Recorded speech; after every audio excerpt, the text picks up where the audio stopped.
നമുക്ക് ഇന്ന് നമ്മുടെ സിലബസിൽ എക്കണോമിക്സ്, അതായത് ജനറൽ നോളജ് വിഭാഗത്തിലെ എക്കണോമിക്സ് ആണ് നമ്മൾ കാണാൻ പോകുന്നത്. ഓക്കെ, എക്കണോമിക്സ് തുടങ്ങുന്നതിന് മുന്നേ ഒന്ന് രണ്ട് കാര്യങ്ങൾ പറയാനുണ്ട്. എക്കണോമിക്സിനെ കുറിച്ച് നമ്മൾ ഒന്നെങ്കിൽ പത്രമാധ്യമങ്ങളിലായിട്ടോ പത്രം ഡെയിലി വായിക്കുന്നവരായിട്ടോ നമ്മൾ ഇവിടെ സാമ്പത്തികപരമായിട്ട് എന്താ നടക്കുന്നത് എന്ന് നമ്മൾ അറിയാറുണ്ട്, ജനറലി അറിയാറുണ്ട്. പക്ഷെ ഒരു പരീക്ഷ തലത്തിൽ വെച്ചിട്ട് നമുക്ക് അതിന്റെ ടേംസ് അറിഞ്ഞിരിക്കണം. കൂടുതൽ ടേംസ്, ഫാക്റ്റുകളൊക്കെ ചോദിക്കാൻ സാധ്യതയുണ്ട്. അപ്പോൾ ക്വസ്റ്റ്യൻ ചിലപ്പോൾ ഒരു സ്റ്റേറ്റ്മെന്റ് ആയിരിക്കാം, ഉത്തരം ഒരു ഫാക്റ്റ് ആയിരിക്കാം. അപ്പൊ നമുക്ക് കാര്യം അറിയാനായിട്ട് മാത്രം കാര്യമില്ല, അത് എന്താണെന്ന് അതിന്റെ ഫാക്ട് അല്ലെങ്കിൽ പേര്, ഒരു ടേം എന്താ ഉണ്ടായിരിക്കും, അതും കൂടെ അറിഞ്ഞിരിക്കണം. അപ്പൊ ശരിക്കും എക്കണോമിക്സിന്റെ ഒരു എപ്പോഴും ആപ്ലിക്കബിൾ ആവുന്ന ഒരു കാര്യമല്ല എങ്കിൽ കൂടിയും എക്കണോമിക്സ് പഠിക്കുമ്പോൾ നമുക്ക് ടേംസ് ബ്രേക്ക് ചെയ്യുന്ന വഴി പല കാര്യങ്ങളും മനസ്സിലാവും. ഇപ്പോ എക്കണോമിക്സ് എന്ന ടേം നമ്മൾ സിലബസിലേക്ക് കയറുമ്പോൾ ഈ എക്കണോമിക്സ് എന്ന ടേം തന്നെ ഉദാഹരണത്തിന് പറഞ്ഞു കഴിഞ്ഞാൽ ഇതുണ്ടോ, ഒക്കോണോമിയ, എക്കണോമിക്സ്, എക്കണോമി, ഒക്കോണോമിയ എന്നൊരു ടേമിൽ നിന്നാണ്, അതായത് ഗ്രീക്ക് ടേമാണ്, അതിൽ നിന്നാണ് എക്കണോമിക്സ് വന്നിരിക്കുന്നത്. ഓക്കെ, ജനറലി എക്കണോമിക്സ് എന്ന് പറയുന്ന സാധനം ഇപ്പം അതുണ്ടല്ലേ, പ്രൊഡക്ഷൻ, അതുപോലെ തന്നെ ഓക്കെ, എക്കണോമിക്സ് എന്ന് പറഞ്ഞു കഴിഞ്ഞാൽ ഇപ്പൊ പൊതുവില് മൊത്തത്തിൽ നമ്മൾ പറയുകയാണ്. ഓക്കെ, എന്തൊക്കെയാണ്? Production, consumption, transfer of wealth. Generally പറഞ്ഞു കഴിഞ്ഞാൽ എക്കണോമിക്സ് എന്ന് പറയും, ഇത്രേ ഉള്ളൂ മൊത്തത്തിൽ പറയുമ്പോൾ. ഇനി നമ്മൾ എക്കണോമിക്സിന് ടേം ബ്രേക്ക് ചെയ്യുന്ന കാര്യം പറഞ്ഞല്ലോ. അപ്പോൾ production, consumption, transfer of wealth എന്ന് പറയുന്ന എക്കണോമി എന്ന് പറയുന്ന പദം ഒരു വീട്, അതിന്റെ അകത്തെ മാനേജ്മെന്റ് അത്രയും ഉദ്ദേശിക്കുന്നു. ആ ഒരു ചെറിയ കൺസെപ്റ്റിൽ നിന്നാണ് എക്കണോമി എന്ന് പറയുന്ന സാമ്പത്തിക ശാസ്ത്രം വികസിച്ചു വന്നിരിക്കുന്നത്. അത് ഏതൊരു കാര്യവും പോലെ തന്നെ ചെറുതിൽ നിന്ന് വലുതായി വികസിച്ചു. അത് സാമ്പത്തിക ശാസ്ത്രജ്ഞന്മാര് വികസിപ്പിച്ചു കൊണ്ടുവന്നതാണ് പല കാലഘട്ടങ്ങളിലായിട്ട്. ഓക്കെ, അപ്പൊ നമ്മൾ ടേം ബ്രേക്കിംഗ് കാര്യം എപ്പോഴും മനസ്സിൽ വെക്കുക. ശരിക്കും നമ്മളെ സിലബസിലേക്ക് കയറാൻ പോവുകയാണ്. ഓക്കെ, ആദ്യമായിട്ട് എത്ര തരം എക്കണോമികളുണ്ട്? Types of economy. ഒറ്റ എക്കണോമി അല്ല, പല തരമുണ്ട്. അത് പല കാലഘട്ടത്തിലായിട്ട് ചെറിയ ചെറിയ വേരിയേഷൻ വരുത്തിയേക്കുന്നതാണ്. അപ്പൊ ഓരോ രാജ്യമായിരിക്കാം, ഓരോ റീജിയൻ ആയിരിക്കാം, ഓരോ ടൈപ്പ് ഓഫ് എക്കണോമിക്ക് ഉദാഹരണമാണ്. ഇപ്പൊ ആദ്യത്തെ ഒരു കാര്യം പറഞ്ഞാൽ മാർക്കറ്റ് എക്കണോമി. മാർക്കറ്റ് എന്ന് പറഞ്ഞാൽ നമുക്ക് പച്ച മലയാളത്തിൽ ചന്ത എന്ന് പറയാം, അല്ലെ?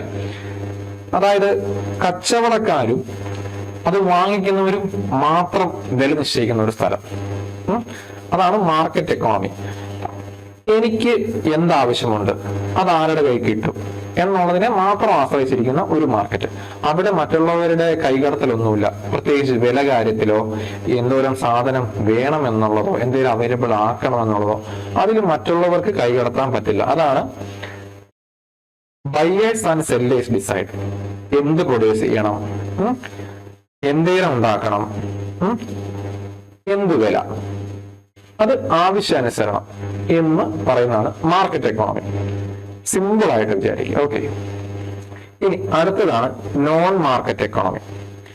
അപ്പോ ഇത് മാർക്കറ്റ് എക്കോണമി എന്ന് പറയുന്നത് ഒരു ചെറിയ അളവിലാണ് ആപ്ലിക്കബിൾ ആകുന്നത് നമുക്ക് മനസ്സിലായി. എന്താണ്? ഇപ്പൊ നമ്മുടെ തിരുവനന്തപുരത്ത് ഒരു പാളയം ചന്തയുണ്ട്. അങ്ങോട്ട് ചെന്ന് കഴിഞ്ഞാൽ അവിടുത്തെ എന്ത് സാധനങ്ങൾ എപ്പോ എങ്ങനെ വില വിവരങ്ങൾ എല്ലാം ആ റീജിയനെ ബേസ് ചെയ്തായിരിക്കും. അതേസമയം ഒരു നോൺ മാർക്കറ്റ്, ഒരു ടിപ്പിക്കൽ ചന്ത അല്ലെങ്കിൽ മാർക്കറ്റ് എന്ന് പറയുന്ന ഒരു കൺസെപ്റ്റിൽ അല്ലാതെ കുറച്ചുകൂടെ വലിയ കൺസെപ്റ്റിലേക്ക് കയറുമ്പോൾ എക്കോണമി എന്ന് പറയുന്നത് ഗവൺമെന്റിന് കൈയുണ്ടാവും. എന്ന് വെച്ച് കഴിഞ്ഞാല് ഉദാഹരണം അരി. ഓക്കെ, അരി നമ്മള് റേഷൻ കടയിൽ നിന്ന് വാങ്ങുന്നത് ഒരു വലിയ പ്രോസസ് വഴിയാണ്. അതിനാദ്യം സർക്കാർ ചെയ്യുന്ന ഒരു കാര്യമുണ്ട്, താങ്ങുവില.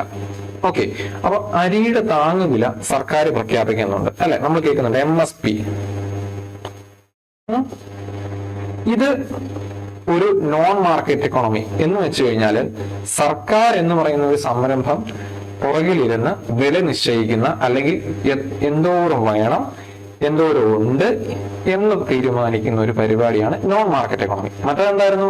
ഒരു ചെറിയ സ്ഥലത്ത് ആവശ്യക്കാരും കച്ചവടക്കാരും മാത്രം തമ്മിലുള്ള ഇടപാടാണ്. ഇത് അങ്ങനല്ല, കുറച്ചുകൂടെ വ്യാപ്തിയുണ്ട്. ഓക്കെ, ഇനി അടുത്ത കേസ് മിക്സഡ് എക്കണോമി. നമ്മൾ മാർക്കറ്റും പഠിച്ചു, നോൺ മാർക്കറ്റും പഠിച്ചു അല്ലേ? ക്ലിയർ ആണല്ലോ. ഇനി ഇത് രണ്ടുമല്ല, മിക്സഡ് എന്ന് പറഞ്ഞു കഴിഞ്ഞാല് ഇത് രണ്ടും കൂടെ ചേർന്നതാണ്. ഓക്കെ, രണ്ടും കൂടെ ചേർന്നത് എന്ന് വെച്ച് കഴിഞ്ഞാൽ ഗവൺമെന്റും ഉണ്ടാവും, നമ്മുടെ പീപ്പിൾ മാർക്കറ്റ്, ചെറിയ ചെറിയ മാർക്കറ്റും ഉണ്ടാവും. ഉദാഹരണം പറഞ്ഞു കഴിഞ്ഞാൽ ഇപ്പോ പ്രൈവറ്റ് ആശുപത്രിയുണ്ട്, ഗവൺമെന്റ് ആശുപത്രിയുണ്ട് അല്ലെ? ഇനി പ്രൈവറ്റ് സ്ഥാപനങ്ങൾ നമുക്കറിയാം, IT മേഖലകള്, പിന്നെ ബാങ്ക്, അങ്ങനെ പല കാര്യങ്ങളുണ്ട്. ഗവൺമെന്റ് കൂടുതൽ എന്തായിരിക്കും? വെൽഫെയർ, അതായത് ജനക്ഷേമത്തിന് വേണ്ടിയിട്ട് ഗവൺമെന്റ് പ്രവർത്തിക്കുന്നു. പ്രൈവറ്റ് ആയിട്ടുള്ള മാർക്കറ്റിൽ എന്തായിരിക്കും? മറ്റ് കൺസെപ്ഷനുകൾ, ഇപ്പം IT, ബാങ്ക്, നമ്മള് ടെലികോം, ഇതൊക്കെ. അപ്പൊ അതായത് ഇത് രണ്ട് വീൽ എന്ന നിലയിൽ, അതായത് നമ്മുടെ ഇന്ത്യൻ സാമ്പത്തിക വ്യവസ്ഥയെ താങ്ങിക്കൊണ്ടുപോകുന്ന രണ്ട് ചക്രങ്ങൾ എന്ന നിലയ്ക്കാണ് നമ്മുടെ മിക്സഡ് എക്കോണമി പ്രവർത്തിക്കുന്നത്. അതിനകത്ത് ആരൊക്കെയുണ്ട്? ഗവൺമെന്റും ഉണ്ട്, പ്രൈവറ്റ് പ്ലേയേഴ്സും ഉണ്ട് അല്ലെ? അപ്പൊ ഒന്ന് ആലോചിച്ച് നോക്കിയേ, എക്കണോമി എന്ന് പറയുന്നത് എന്താണ്? ഒരു ചെറിയ വീട് മാനേജ് ചെയ്യുന്നു എന്നുള്ള കൺസെപ്റ്റിൽ നിന്ന് വികസിച്ചു വന്നതാണ്. അതിനകത്ത് മാർക്കറ്റ് എക്കോണമി ഉണ്ട്, നോൺ മാർക്കറ്റ് ഉണ്ട്, മിക്സഡ് ഉണ്ട് അല്ലെ? നമ്മുടെ എന്താണ്? മിക്സഡ് എക്കോണമിയാണ് കേട്ടോ. നമ്മൾ മിക്സഡ് എക്കോണമി ആകുന്നത് നമ്മുടെ LPG റീഫോംസ്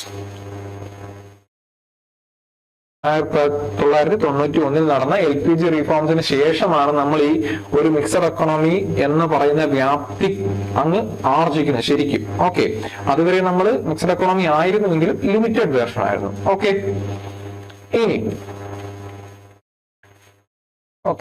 ഇനിയാണ് മാക്രോ എക്കണോമിക്സ് എന്ന് പറഞ്ഞ ടൈം. ഇതെന്താണെന്ന് വെച്ച് കഴിഞ്ഞാൽ നമ്മൾ ചെറിയ തുടങ്ങി വലുതിലേക്ക് കയറിയിരിക്കുകയാണ്.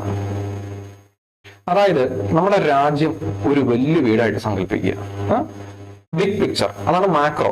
ഈ മാക്രോ വെസസ് മൈക്രോ രണ്ട് ടേമാണ് നമുക്ക് ഇത് പഠിക്കാനുള്ളത്. മാക്രോ വലുതും മൈക്രോ ചെറുതുമാണെന്നുള്ളത് നമ്മൾ പഠിച്ചിട്ടുള്ള കാര്യമാണ്. സൈസ് ചെറുത് അതാണ് ഉദ്ദേശിക്കുന്നത്. ഇവിടെയും അത് തന്നെ. മാക്രോ എക്കണോമി എന്ന് പറഞ്ഞാൽ വലിയ എക്കണോമി, അതായത് നമ്മുടെ രാജ്യം ഒരു വലിയ എക്കണോമി ആയിട്ട് കൺസിഡർ ചെയ്യാം.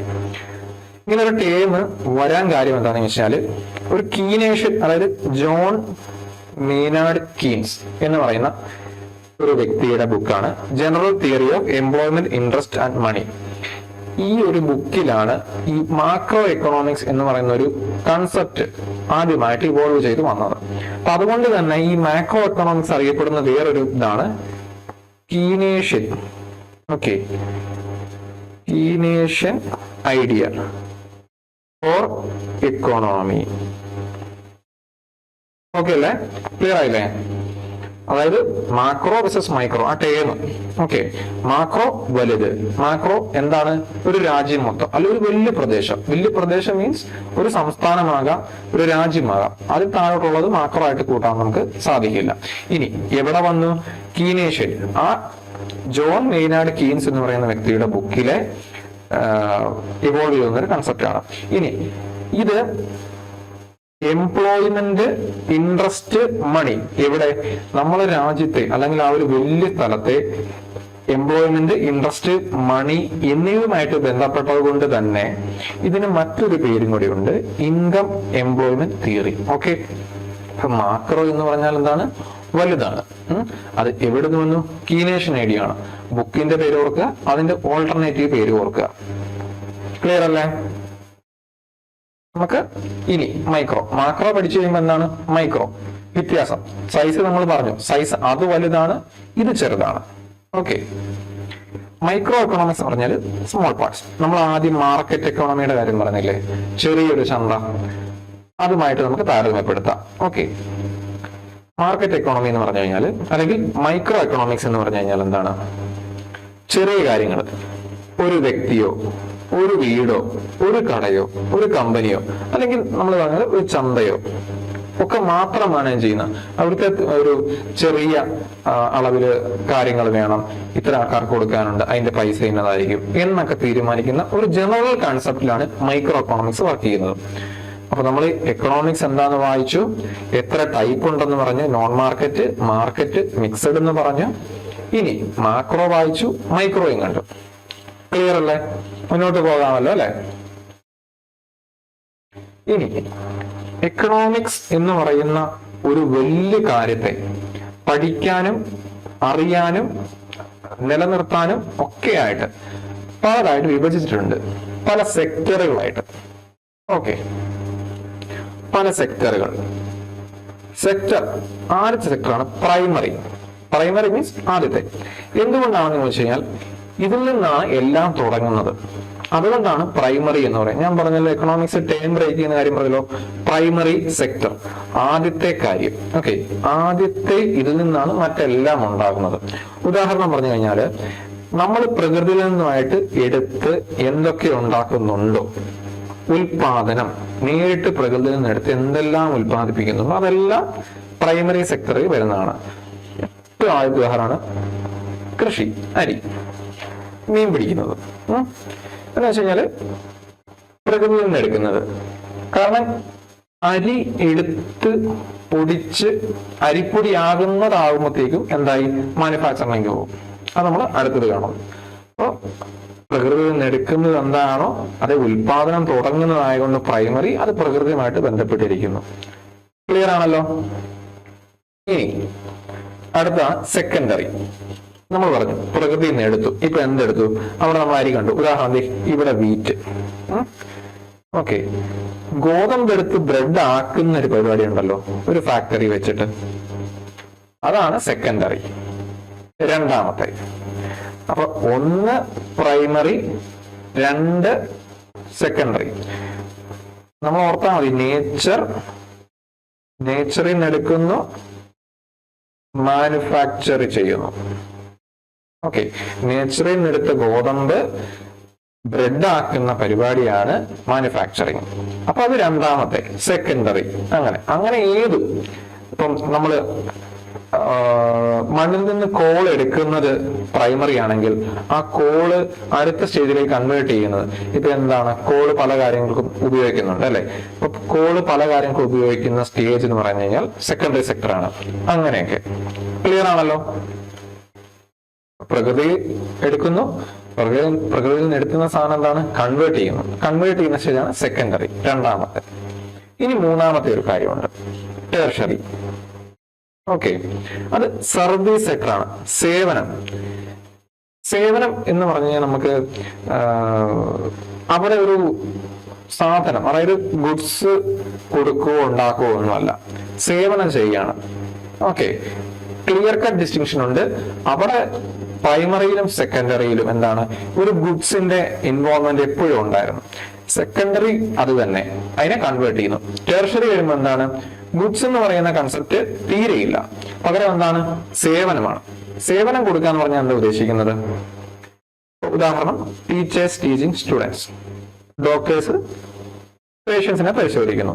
നമുക്കറിയാം നമ്മുടെ KSRTC ഒക്കെ, ട്രാൻസ്പോർട്ട്, KSRTC, റെയിൽവേ, ബാങ്ക്, ഇതൊക്കെ ടെർഷറി സർവീസ് സെക്ടറുകളാണ്. ഓക്കെ, ക്ലിയർ ആണോ അല്ലെ? അതായത് സഹായിക്കുകയോ ബിസിനസ് ചെയ്യുകയോ, അത്രേ ഉള്ളൂ. സിമ്പിൾ ആണ്. ഓക്കെ, എപ്പോഴും എക്കണോമിക്സിനകത്ത് ടേമുകൾ ശ്രദ്ധിച്ചോളുക. ടേം, അതിന്റെ കൺസെപ്റ്റ്. അപ്പൊ 3 സെക്ടറുകൾ നമ്മൾ പഠിച്ചു. ക്ലിയർ ആണല്ലോ അല്ലെ? ഇനി വീണ്ടും ഉണ്ട് ക്വാട്ടേർണറി സെക്ടർ. ഇത് ഈ കണ്ട 3 സെക്ടർ പോലെയല്ല. അതായത് അറിവും വിവരവും വെച്ചിട്ടുള്ള കാര്യങ്ങളാണ്. ഉദാഹരണത്തിന് റിസർച്ച് ചെയ്യുന്നവര്, അഡ്വാൻസ് ടെക്നോളജി വികസിപ്പിക്കുന്നവര്, അതായത് കൂടുതൽ ഫിസിക്കൽ ലേബറിന് പകരം ബ്രെയിൻ ഉപയോഗിക്കുന്നവര്. ഓക്കെ, ഇതാണ് ഇതിന്റെ ഹൈലൈറ്റ് സാധനം, ബ്രെയിൻ. ഓക്കെ, ബ്രെയിൻ യൂസ് ചെയ്യുക. അതായത് സോഫ്റ്റ്വെയർ ഡെവലപ്പ് ചെയ്യുന്നത്, ഡേറ്റ അനാലിസിസ്, സയന്റിസ്റ്റുകള്, ഓക്കെ, ISRO, അങ്ങനെയുള്ള DRDO നമ്മുടെ സ്ഥാപനമാണ്. ഇതൊക്കെ ക്വാട്ടേർണറി സെക്ടറാണ്. എന്താണ്, നോളജോ ഇൻഫർമേഷനോ അല്ലെങ്കിൽ ബ്രെയിൻ യൂസേജ്. ഫിസിക്കൽ ലേബർ അല്ല, ഗുഡ്സ് അല്ല, സർവീസ് അല്ല. ഇതാണ് ക്വാട്ടേർണറി സെക്ടർ. ക്ലിയർ അല്ലേ? അടുത്തത് ക്വീനറി സെക്ടർ. ക്വീനറി, ഈ പേരുകൾ ഓർത്തിരുന്നോണം കേട്ടോ. Primary, secondary, tertiary, quaternary, quinary. Spelling നോക്കി വെച്ചോണേ. ഈ ക്വീനറി എന്ന് പറഞ്ഞു കഴിഞ്ഞാൽ ടോപ്പ് ലെവൽ, ഏറ്റവും ഉയർന്ന തലത്തിൽ. ഇപ്പൊ നമ്മള് ഒരു സിംബോളിക്കായിട്ട് ഞാൻ പറയാം, നമ്മൾ ഇലുമിനാറ്റി എന്നൊക്കെ പറഞ്ഞ് കേട്ടിട്ടുണ്ടല്ലോ, എവിടെയോ ഇരുന്ന് തീരുമാനങ്ങൾ എടുക്കുന്ന ആൾക്കാർ എന്നൊക്കെ പറഞ്ഞു. അതാണ് അതിന്റെ ഒരു കൺസെപ്റ്റ്. ഉദാഹരണം പറഞ്ഞാൽ നമ്മുടെ സംസ്ഥാനം കേരളത്തിലേക്ക് വന്നാൽ അല്ലെങ്കിൽ ഇന്ത്യയിലേക്ക് വന്നാൽ മന്ത്രിസഭ, മന്ത്രിമാർ, അല്ലെങ്കിൽ അഡ്മിനിസ്ട്രേറ്റീവ് തലത്തിൽ തീരുമാനങ്ങൾ. ഇനി അതല്ലെന്നുണ്ടെങ്കിൽ ഒരു കമ്പനിയുടെ സിഇഒ, ഉദാഹരണം പറഞ്ഞാൽ സുന്ദർ പിച്ചായി, ഗൂഗിൾ സിഇഒ തുടങ്ങിയ ആൾക്കാർ ആ ഒരു ലെവലിൽ പോളിസി കാര്യങ്ങൾ, നയങ്ങൾ രൂപപ്പെടുത്തി അത് താഴെ തലത്തിലേക്ക് ഇംപ്ലിമെന്റ് ചെയ്യാനായിട്ട് ഡയറക്ഷൻ കൊടുക്കുന്നത്. ഓക്കെ, അതാണ് ക്വീനറി സെക്ടർ. ഉദാഹരണം ministers, CEO, university VC. Okay, അതായത് വലിയ വലിയ തീരുമാനങ്ങൾ ഒരു വലിയ സമൂഹത്തെ ഇമ്പാക്ട് ചെയ്യുന്ന രീതി, അതാണ് ക്വീനറി സെക്ടർ. അപ്പൊ നമ്മള് 4 സെക്ടറുകൾ കണ്ടല്ലേ. അതിന്റെ ഒരു സമ്മറൈസ്ഡ് വേർഷൻ ആണ് ഇത്. പ്രൈമറി എന്തായിരുന്നു, പ്രകൃതിയിൽ നിന്ന് എടുത്തു, എക്സാമ്പിൾ കണ്ടു, ഫാമിങ്, ഫിഷിംഗ്, മൈനിങ്. സെക്കൻഡറി എന്തായിരുന്നു, ആദ്യത്തെ എടുത്ത കാര്യങ്ങളെ രണ്ടാമത് മറ്റൊന്നായിട്ട് കൺവേർട്ട് ചെയ്യും, അതാണ് സെക്കൻഡറി. അപ്പോ ആ കൺവേർഷൻ എന്നുള്ള കാര്യം ഓർത്തിരിക്കുക. അപ്പൊ അത് റോ മെറ്റീരിയൽസ് ഇവിടുന്ന് പ്രകൃതിയിൽ നിന്ന് എടുത്തത് ഫാക്ടറി വെച്ച് നമ്മൾ കൺവേർട്ട് ചെയ്യുന്നു. മൂന്നാമത്തത് സേവനം, അല്ലെ, KSRTC, റെയിൽവേ, ബാങ്ക് ഒക്കെ നമ്മൾ പറഞ്ഞതാണ്. ക്വാട്ടേണറി, നോളജ് ആൻഡ് ഇൻഫർമേഷൻ, അതല്ലെങ്കിൽ എന്തായിരുന്നു, ബ്രെയിൻ. ബ്രെയിൻ എന്നുള്ള കാര്യം നമ്മൾ പറഞ്ഞു അല്ലേ. അതായത് ഇനി ക്വീനറി ഹൈ ലെവലാണ് നമ്മൾ പറഞ്ഞത് അല്ലെ. ആര്, മന്ത്രിസഭ, മന്ത്രിമാര്, അഡ്മിനിസ്ട്രേറ്റീവ്, IAS IPS കാര്. ഓക്കെ, നമ്മൾ അതും പറഞ്ഞു. ക്ലിയർ ആണല്ലോ? ഇത്രയും ക്ലിയർ ആണല്ലോ? നമ്മൾ ഇത്ര നേരം എന്തൊക്കെയാ പഠിച്ചേ? എക്കണോമിക്സ് ആണ്. ടേമിന്റെ കാര്യം പറഞ്ഞു അല്ലെ. എക്കണോമിക്സിന്റെ ടേമിന്റെ കാര്യം പറഞ്ഞു. ടൈപ്പ് കണ്ടു, ടൈപ്പ് ഓഫ് എക്കണോമി കണ്ടു, സെക്ടേഴ്സ് കണ്ടു. ഇത്രയും ക്ലിയർ ആണല്ലോ അല്ലെ. നമുക്ക് അടുത്തൊരു കൺസെപ്റ്റിലേക്ക് പോവാം. അതെന്താന്ന് വെച്ചാൽ എങ്കൽ കർവ്. ഇത് നമ്മൾ ഇപ്പോഴൊരു മാർക്കറ്റിനെ കുറിച്ച് ആലോചിക്കുമ്പോൾ നമ്മൾ എന്താണ്, അവിടെ സാധനങ്ങൾ ഉണ്ടാവണം അല്ലേ. സാധനങ്ങൾ വാങ്ങണമെങ്കിൽ പൈസ വേണം. അപ്പോ നമ്മൾ സാധാരണ ചെയ്യുന്ന പരിപാടി നമ്മുടെ പൈസക്ക് അനുസരിച്ച് സാധനം വാങ്ങിക്കുക അല്ലെ. പൈസ കുറഞ്ഞാൽ കുറച്ച് സാധനം വാങ്ങിക്കും, പൈസ കൂടിയാൽ കൂടുതൽ സാധനം വാങ്ങിക്കും. ഒരു ജനറൽ കൺസെപ്റ്റ് ഇതാണല്ലോ. അപ്പൊ എങ്കൽ കർവ് എന്ന് പറയുന്നത് ഇതാണ്. നമ്മുടെ വരുമാനം മാറുന്നതിനനുസരിച്ച് സാധനം വാങ്ങിക്കുന്നതിന്റെ അളവില് വ്യത്യാസം, ഇതാണ് എങ്കൽ കർവ്. ഈ പേരാണ് നമുക്ക് ആവശ്യം. ഈ കൺസെപ്റ്റ് നമുക്ക് എല്ലാവർക്കും അറിയാം. എന്റെ കയ്യിൽ 100 രൂപ ഉള്ളപ്പോൾ ഞാൻ വാങ്ങിക്കുന്നതല്ല എന്റെ കയ്യിൽ 1000 രൂപ ഉള്ളപ്പോൾ നമ്മൾ വാങ്ങിക്കുന്നത്. ഈ കൺസെപ്റ്റ് എല്ലാവർക്കും അറിയാം. പക്ഷെ ഈ പേര് നമ്മൾ ഓർത്തിരിക്കുന്നത് എങ്കൽ കർവ്, എങ്കൽ. ഓക്കെ, അതായത് ഉദാഹരണമാണ് ഈ കിടക്കുന്നത്. കണ്ടോ, ഒരു ദിവസം എനിക്ക് 300 രൂപ വരുമാനം കിട്ടുമ്പോൾ ഞാൻ ഒരു പിസ്സ സ്ലൈസ് വാങ്ങിക്കുക. 500 ആവുമ്പോൾ എന്തായി, 2 ആയി. 800 ആവുമ്പോൾ എന്തായി, 3 ആയി. വളരെ സിമ്പിൾ ആണ്. ഓക്കെ, അതുകൊണ്ട് തന്നെ എന്താണ് ഈ ഇൻക്രീസ് ടെൻഡൻസി കണ്ടോ, 1 ആയി, 2 ആയി, 3 ആയി. അതുകൊണ്ട് തന്നെ എങ്കൽ കർവ് എപ്പോഴും എന്തായിരിക്കും, അപ്വേർഡ് ആയിരിക്കും. ഇത് കണ്ടോ, ഇങ്ങനെ കയറിക്കൊണ്ടിരിക്കും. ഇതാണ് ഇതിന്റെ ഒരു കൺസെപ്റ്റ്. ക്ലിയർ ആണല്ലോ? ഈ ഗ്രാഫിനകത്ത് ഒരു ചെറിയ മിസ്റ്റേക്ക് ഉണ്ട്, അതുകൊണ്ടാണ് ഇങ്ങനെ നടക്കുന്നത്. ശരിക്കും 800 ആകുമ്പോൾ നമ്മൾ 3 എണ്ണമാകും. ഓക്കെ, അപ്പൊ നമ്മുടെ ഗ്രാഫ് എന്തായാലും അപ്വേർഡ് ആണ് അല്ലെ. അപ്പൊ എങ്കൽ കർവ് എന്താണ്, വരുമാനത്തിനനുസരിച്ച് നമ്മൾ പർച്ചേസ് ചെയ്യുന്നതിന്റെ ഗ്രാഫാണ്. അത് എപ്പോഴും എങ്ങനെയാണ്, പ്രൊപ്പോർഷണൽ ആണ്. എങ്ങനെ പ്രൊപ്പോർഷണൽ ആണ്, വരുമാനത്തിനനുസരിച്ച് അല്ലെ. ഇൻകം പ്രൊപ്പോർഷണൽ ടു പർച്ചേസ്, അതാണ് എങ്കൽ കർവ്. ഇൻകം കൂടിയാൽ പർച്ചേസ് കൂടും, ഇൻകം കുറഞ്ഞാൽ പർച്ചേസ് കുറയും. അത്രയേ ഉള്ളൂ. വെരി സിമ്പിൾ ആണ്. ഇനി അടുത്തതാണ് കുസ്നെറ്റ്സ് കർവ്. ഇനി കുസ്നെറ്റ്സ് കർവ് എന്ന് പറഞ്ഞു കഴിഞ്ഞാൽ എന്താണ്, സാമ്പത്തികമായിട്ടുള്ള നമ്മുടെ വികസനവും തുല്യതയില്ലായ്മയും. അതായത് ഒരു സ്ഥലം ഇക്വാളിറ്റി എന്നുള്ള കൺസെപ്റ്റ് എന്താണെന്ന് അറിയാലോ അല്ലെ? അടിസ്ഥാനപരമായിട്ട് എല്ലാവരും തുല്യരാണ്, അതാണ് ഇക്വാളിറ്റി. ഓക്കെ, ഇനി സാമ്പത്തികപരമായിട്ട് വികസിക്കുന്ന തോറും എങ്ങനെയാണ് തുല്യത ഉണ്ടാവുന്നത്, ഇല്ലാതാവണം, അത്രേ ഉള്ളൂ കുസ്നസ് കർവ്. എന്താണ്?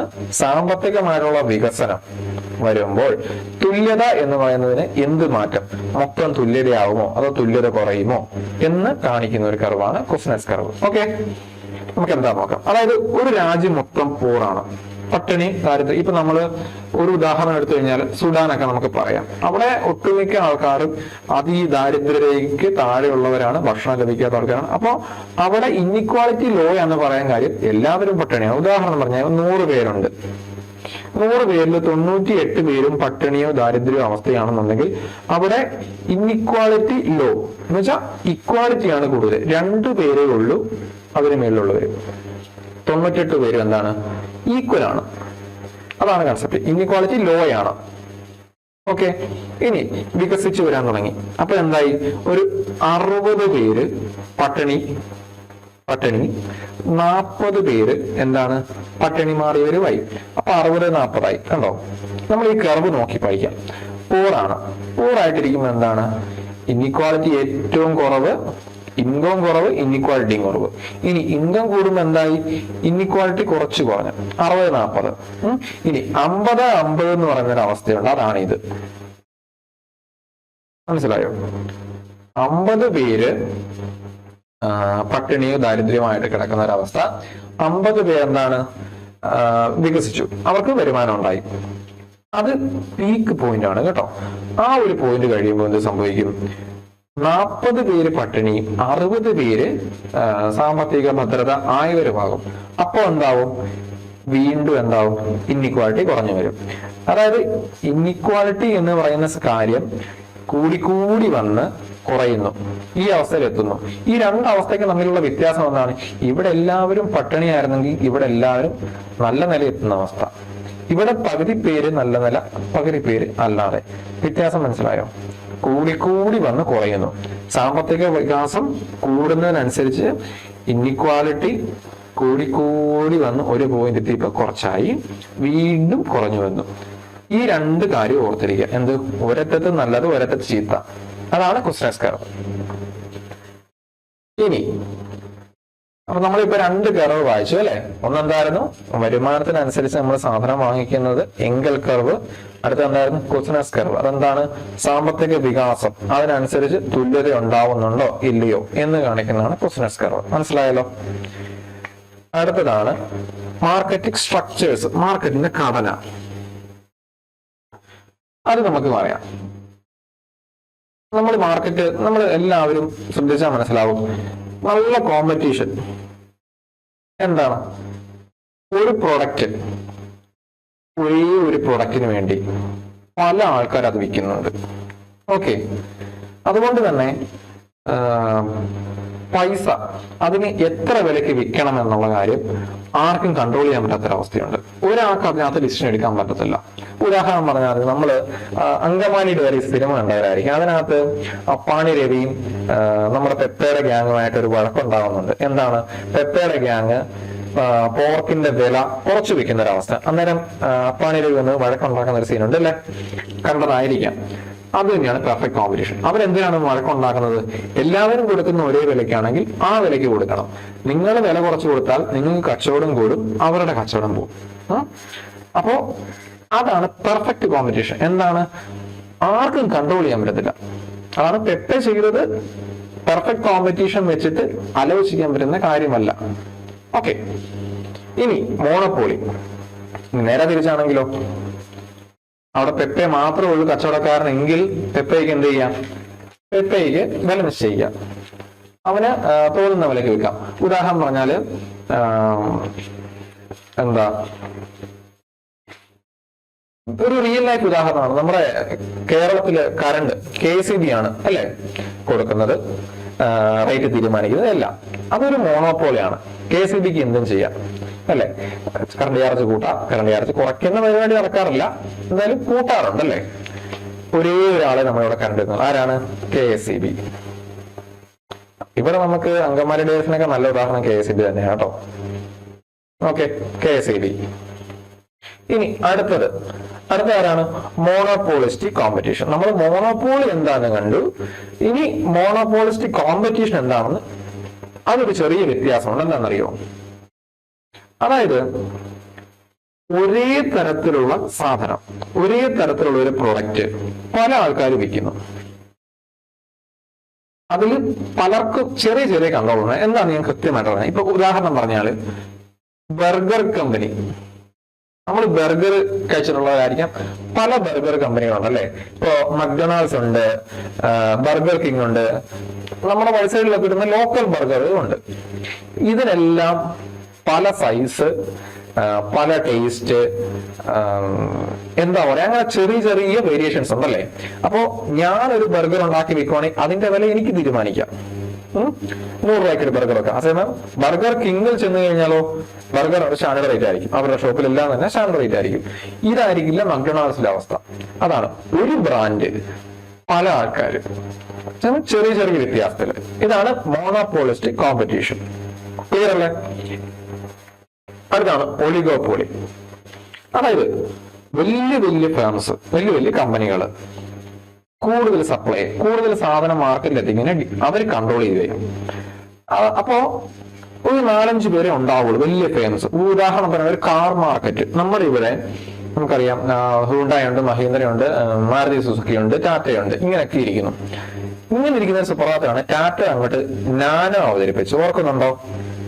അതായത് 1 ലക്ഷം രൂപയ്ക്ക് കാർ കിട്ടുക. ഒരു സാധാരണക്കാരെ സംബന്ധിച്ച് അങ്ങനെ ഒരു കാർ അന്ന് സ്വപ്നം കാണാൻ പറ്റത്തില്ലായിരുന്നു. അന്ന് ഈ നാനോ അവതരിപ്പിച്ചത് മറ്റുള്ള കാർ കമ്പനികളെ ഒരുപാട് ബാധിച്ചു. ഇതാണ് ഒളിഗോപോളിക്ക് ഒറ്റ ഉദാഹരണം. മനസ്സിലായോ? അപ്പോ മറ്റു കാർ കമ്പനികൾക്ക് എന്ത് ചെയ്യേണ്ടി വന്നു? അവരുടെ വില കുറയ്ക്കാൻ, അതായത് ഒരു സാധാരണ മനുഷ്യന് കാർ വാങ്ങിക്കാവുന്ന അളവിലേക്ക് വില കുറയ്ക്കാൻ അവരെ പുഷ് ചെയ്യിപ്പിച്ചു വിട്ടു. അതാണ് അഫക്റ്റ് ചെയ്തു നമ്മൾ പറയുന്നത്. അപ്പൊ എന്താണ്? കുറച്ചു പേരേ ഉള്ളൂ. അപ്പോ അവര് സപ്ലൈ തീരുമാനിക്കുന്നു. അതുകൊണ്ട് തന്നെ ആരുടെയും ഒരു ചെറിയ ഡിസിഷൻ മേക്കിംഗിൽ ഡിഫറൻസ് മറ്റുള്ളവരെയും ബാധിക്കാം. ഞാനോ നല്ലൊരു ഉദാഹരണമായിട്ട് ഓർക്കുക. ഓക്കെ, ഇനി അടുത്തത് ഡുവോപോളി. 2 പേരേ ഉള്ളൂ. അവർ തമ്മിലാണ് കോമ്പറ്റീഷൻ. അല്ലെ, അവരുടെ കോമ്പറ്റീഷൻ ആണെന്ന് പറയാൻ പറ്റില്ല, അവരുടെ കയ്യിലാണ് എല്ലാം. അതാണ് 2 ആൾക്കാര് എന്റെ സപ്ലൈ ആൻഡ് സ്ട്രോങ്ലി ഇൻഫ്ലുവൻസ് ചെയ്യുന്നു.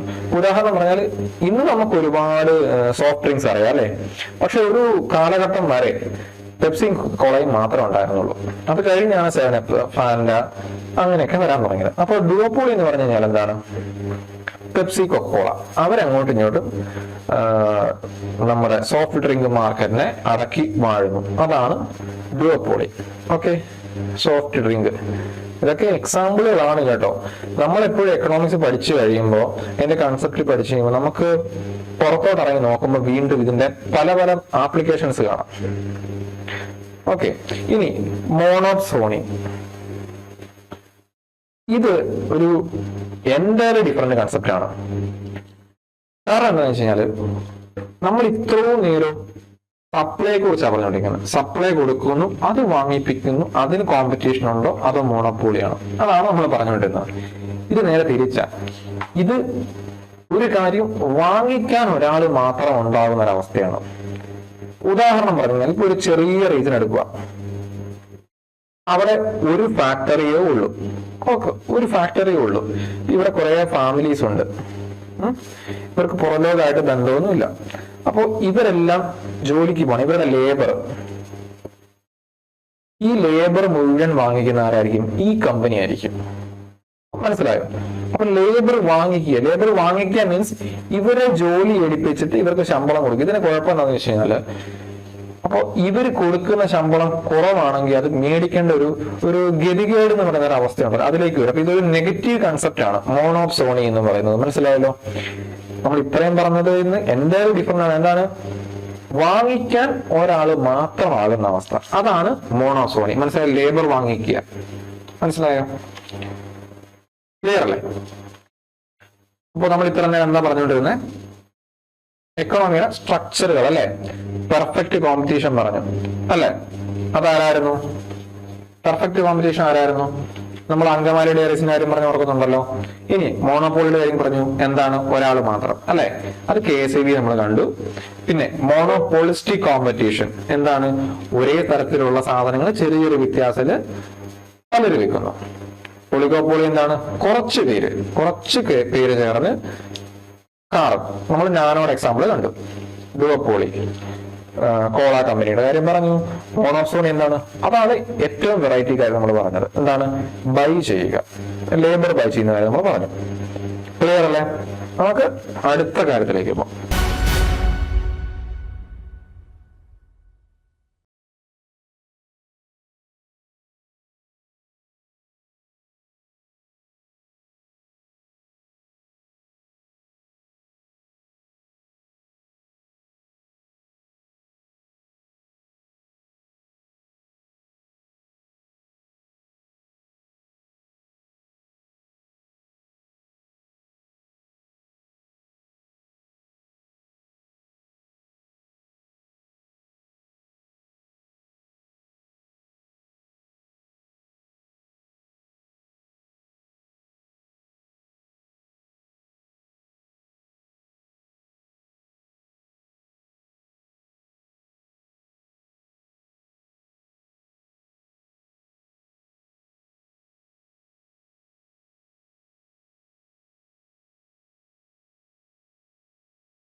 Demand and supply. നമ്മൾ ഇത്ര നേരം പറഞ്ഞ കാര്യമെല്ലാം ഇപ്പൊ എങ്കൽ കർവ് കണ്ടപ്പോഴാണ് വരുമാനത്തിനനുസരിച്ച് സാധനം വാങ്ങിക്കുന്നത്.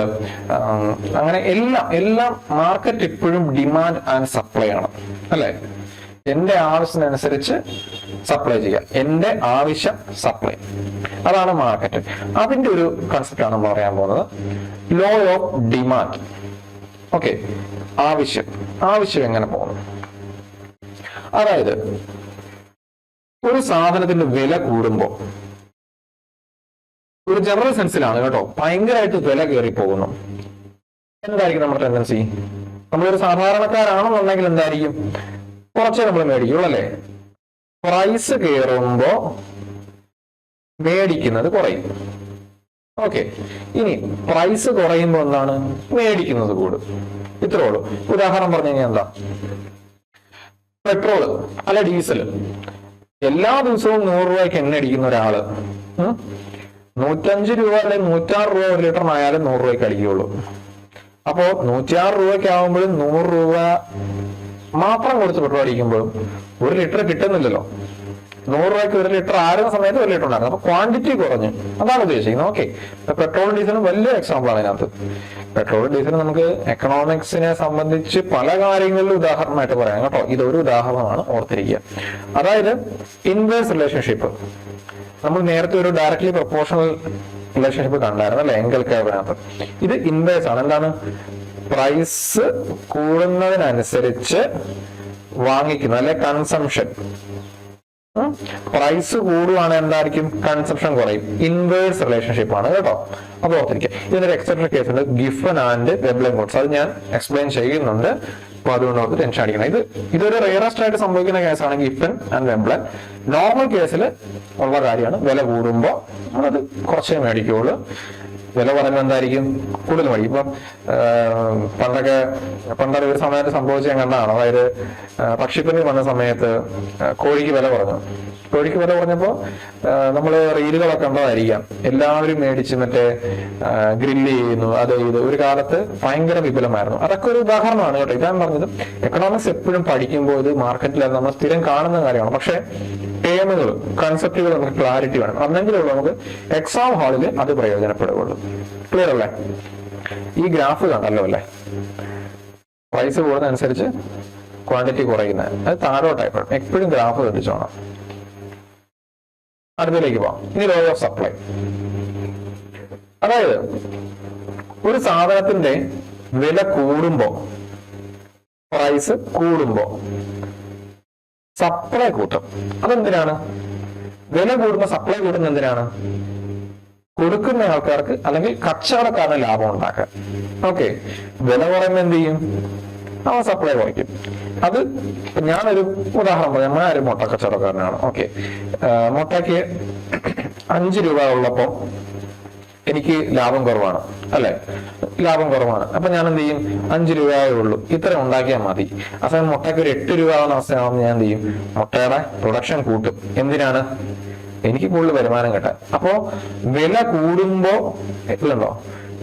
വില കൂടുമ്പോ 8 രൂപയായി 11 രൂപയായപ്പോ എന്തായി? ക്വാണ്ടിറ്റി കൂടുന്നുണ്ടോ? ഉണ്ടോ? 11 രൂപയായപ്പോ മുട്ടയ്ക്ക് 11 രൂപ ആയെന്ന് വെച്ചോ. നാടൻ മുട്ടയുടെ 11 രൂപയൊക്കെയാണ് കിട്ടുക. അപ്പൊ ഞാൻ എന്ത് ചെയ്തു? വില കൂട്ടി. അപ്പൊ സപ്ലൈ കൂട്ടി. എന്തുകൊണ്ടാ? കൂടുതൽ ആൾക്കാർ മേടിക്കണം, എനിക്ക് കൂടുതൽ പൈസ കിട്ടണം. അതേസമയം എന്തായി? വില കുറയുമ്പോ എന്ത് ചെയ്യും? ഞാൻ ഇതുണ്ടോ? ക്വാണ്ടിറ്റി കുറച്ചു. ഇതാണ് ലോ ഓഫ് സപ്ലൈ. അപ്പൊ law of supply and demand very very important concept ആണ്. ലോ ഓഫ് ഡിമാൻഡ് എന്താണ്? ഇൻവേഴ്സ് റിലേഷൻഷിപ്പ് ആയിരുന്നു. അതായത് വില കൂടുമ്പോൾ എന്താണ്? സാധനം മേടിക്കുന്നത് കുറയുന്നു. ലോ ഓഫ് സപ്ലൈ എന്താണ്? സപ്ലൈ ചെയ്യുന്നതാണ്. രണ്ട് ആളുടെ പെർസെപ്ഷൻ ആണോ. ലോ ഓഫ് ഡിമാൻഡ് എപ്പോഴും കൺസ്യൂമേഴ്സിനെ വെച്ചിട്ടും ലോ ഓഫ് സപ്ലൈ എപ്പോഴും ആരായിരിക്കും? പ്രൊഡ്യൂസേഴ്സിനെ അല്ലെങ്കിൽ മുതലാളി അല്ലെങ്കിൽ കച്ചവടക്കാരനെ വെച്ചിട്ടുമായിരിക്കും. അപ്പോ ഞാൻ എന്റെ ഡിമാൻഡ് കൂടുന്നപ്പോഴാണ് സാധ്യത വില പറയുമ്പോൾ, നേരെ തിരിച്ച് കച്ചവടക്കാരന്റെ ആവശ്യം കൂടുന്നപ്പോഴാണ് വില കൂടി ലാഭം കിട്ടുക. ഇത് വ്യത്യാസമുണ്ട്. ഇത് ഓർത്തിരിക്കും. ക്ലിയർ ആണല്ലോ അല്ലെ? ഇനി നമ്മൾ 2 എക്സെപ്ഷൻ പറഞ്ഞത് ഗിഫനും വെബ്ലനും, നമ്മൾ അതിലേക്ക് എത്തുകയാണ്. Type of goods. അതായത് നമ്മൾ മാർക്കറ്റിൽ എപ്പോഴും സാധനങ്ങൾ ഇല്ലാതെ ഒരു പരിപാടിയില്ല. സാധനങ്ങളില്ലെങ്കിൽ മാർക്കറ്റ് ഇല്ല. അപ്പോൾ എന്തൊക്കെ തരം സാധനങ്ങളുണ്ട് അതാണ് സബ്സ്റ്റിറ്റ്യൂട്ട് ഗുഡ്സ്. സബ്സ്റ്റിറ്റ്യൂട്ട് ചെയ്യാന്ന് പറഞ്ഞാൽ ഒന്നൊന്നിന് പകരമാകുക, ഒന്നിന് മറ്റൊന്നിനെ റീപ്ലേസ് ചെയ്യാൻ പറ്റുക. ഇപ്പൊ ഉദാഹരണം പറഞ്ഞാൽ ചായ, കാപ്പി. കാപ്പിക്ക് കമ്പാരിറ്റീവ്ലി വില കൂടുതലാണ് അല്ലെ? അപ്പൊ അതുകൊണ്ട് എന്താണ് കൂടുതൽ ആൾക്കാർ ചായ വാങ്ങിക്കുന്നു. ഇതൊരു ബെസ്റ്റ് ഉദാഹരണമാണ് കേട്ടോ. ഒന്നിന് പകരമാവുക. കാപ്പി കുടിക്കാൻ തോന്നുന്നത് കാപ്പിക്ക് എത്ര 20 രൂപ, ചായക്ക് എത്ര 10 രൂപ. ഓക്കെ, അപ്പൊ നമുക്ക് 2 ചായ കുടിക്കാം. നമ്മൾ അങ്ങനെ ചിന്തിക്കുന്നത് അല്ലെ? അതാണ് സബ്സ്റ്റിറ്റ്യൂട്ട് ഗുഡ്സ് എന്ന് പറയുന്ന സാധനം. ഇനി കോംപ്ലിമെന്ററി ഗുഡ്സ് എന്താണ്? രണ്ടും കൂടെ ഉണ്ടെങ്കിലേ കാര്യം നടക്കുള്ളൂ. മനസ്സിലായോ? ഇപ്പോ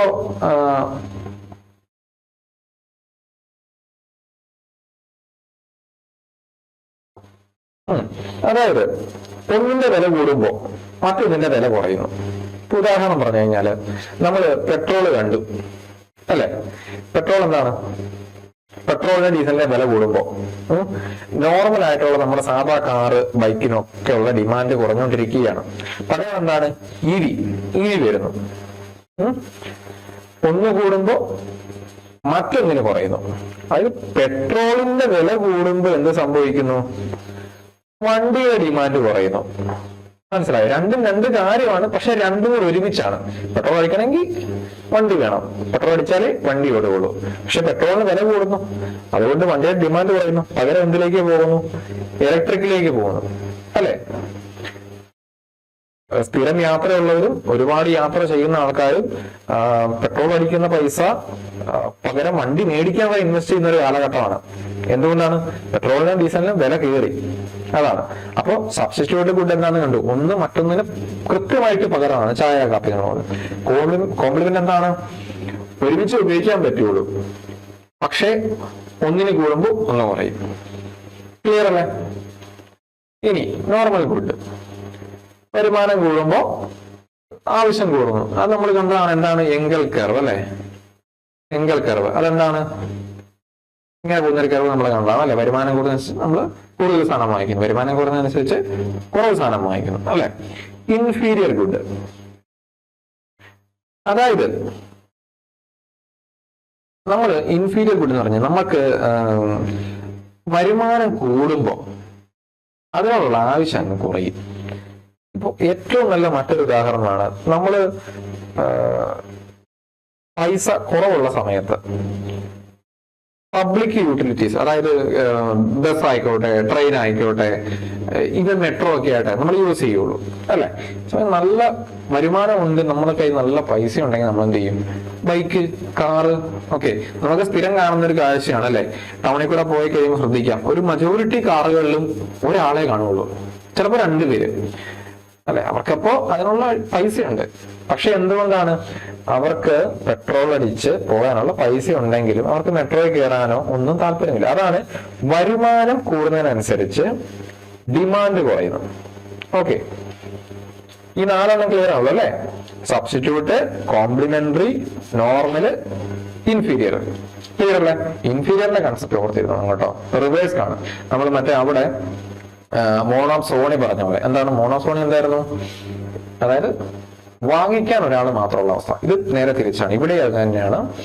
വരുമാനം കൂടുന്നതനുസരിച്ച് നമുക്ക് ഒന്നിനുള്ള ഡിമാൻഡ് കുറയുന്നു, അത്രേ ഉള്ളൂ. ഇനി ഗിഫൻ ഗുഡ്സ്, നമ്മൾ അവിടെ എക്സെപ്ഷൻ പറഞ്ഞു. ഏതിനായിരുന്നു എക്സെപ്ഷൻ പറഞ്ഞിരുന്നേ? ലോ ഓഫ് ഡിമാൻഡിന് എക്സെപ്ഷൻ ആണിത്. ഗിഫൻ ഗുഡും വെബ്ലൻ ഗുഡും. ലോ ഓഫ് ഡിമാൻഡ് എന്തായിരുന്നു? ഇൻവേഴ്സ് ആണ്. വില കൂടുമ്പോ കൺസംഷൻ കുറയും. അതായിരുന്നു, ഓർത്തിരുന്നോളാം. അപ്പൊ എന്താണ് വിബനും ഗിഫനും? ഓക്കെ, അതായത് വിബൻ അല്ലെങ്കിൽ ഗിഫൻ അല്ലെങ്കിൽ വെബ്ലൻ എന്ന് പറഞ്ഞു കഴിഞ്ഞാല്, ഇപ്പോ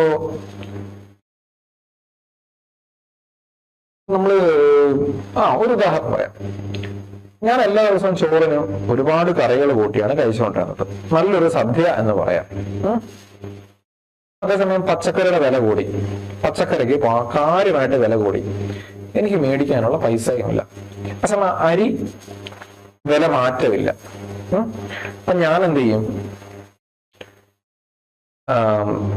പച്ചക്കറി ഓരോന്നായിട്ട് കട്ട് ചെയ്ത് കറി കൂട്ടി കഴിക്കുന്നത് അങ്ങ് നിർത്തിയിട്ട് അരി കൂടുതൽ മേടിക്കാൻ തുടങ്ങും. സിമ്പിൾ ആയിട്ട് പറഞ്ഞാൽ ഇതാണ് ഗിഫ്റ്റ് ആൻഡ് ഗുഡ്സ്. അതായത് ഈ പുവർ ക്വാളിറ്റി എന്ന് പറയുന്നത് നമ്മൾ അങ്ങനെ ആ സെൻസിൽ എടുക്കണ്ട. ഇപ്പൊ ഇനി അത് വേറെ തരത്തിൽ പറയാനാണെന്നുണ്ടെങ്കിൽ ഇപ്പൊ ഒരേ അരി തന്നെ പല ബ്രാൻഡുണ്ട്. അരിയുടെ ഏറ്റവും കുറഞ്ഞ വില എടുക്കുക നമ്മള്. ഓക്കെ, ഏറ്റവും 1 കിലോയ്ക്ക് ഏറ്റവും കുറഞ്ഞ വില ഏതാണോ, നമ്മൾ പൈസ കുറഞ്ഞിരിക്കുമ്പോൾ ആ കുറഞ്ഞ വിലയ്ക്ക് 10 കിലോ മേടിക്കാൻ വെച്ചു. എന്നിട്ട് പച്ചക്കറി മേടിക്കാനുള്ള പൈസയും കൂടെ കൂട്ടി ആ 10 കിലോ മേടിക്കുന്നു. ഇതാണ് ഗിഫ്റ്റ് ആൻഡ് ഗുഡ്സ് എന്ന് പറയുന്നത്. ഓക്കെ, ക്ലിയർ ആയെന്ന് കരുതുന്നു. അതായത് പല ബ്രാൻഡുണ്ട്. ഏറ്റവും ബ്രാൻഡിൽ ക്വാളിറ്റി കുറഞ്ഞൊരു സാധനം വാങ്ങിയിട്ട് അതിന് സൈഡായിട്ട് വാങ്ങിച്ചിരുന്ന മറ്റു കാര്യങ്ങളൊക്കെ നമ്മൾ ഒഴിവാക്കുന്നു. അതാണ് poor quality essential good. Essential എന്ന് പറഞ്ഞാൽ എന്താണ്, നമുക്ക് ആവശ്യമുള്ളതാണ് അരി എന്ന് ഞാൻ എടുത്തു പറഞ്ഞത്. ഓക്കെ, എന്തിന്റെയാ, മറ്റു കാര്യങ്ങളുടെ വില കയറി, പച്ചക്കറിയുടെ വില കയറിയ കാര്യം പറഞ്ഞു. അതുകൊണ്ട് നമ്മൾ എന്തായി, ഏറ്റവും കുറഞ്ഞ അരി 10 കിലോ മേടിച്ചു. ഇപ്പൊ ക്ലിയർ ആണല്ലോ. ഇനി വെബ്ലൻ ഗുഡ്സ്, അതായത് luxury goods where higher price itself increases demand due to status symbol. ഏറ്റവും നല്ല ഉദാഹരണമാണ് ഐഫോൺ, അല്ലെ?